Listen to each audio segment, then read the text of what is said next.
Ai, Jaume, estic tan contenta que em facis aquesta pregunta que et faria un petó als morros.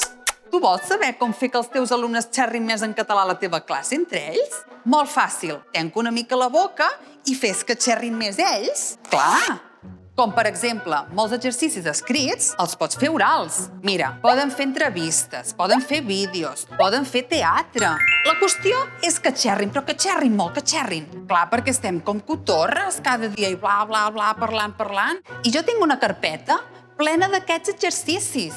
I ara els de la Pompeu Fabra han tret una llista d'exercicis per fer a classe. Oh! La pàgina web de notexcusis.cat, la coneixes? Vine a classe, que ho tinc tot allà guardat. Vine, que t'ho ensenyaré tot. Vine, vine.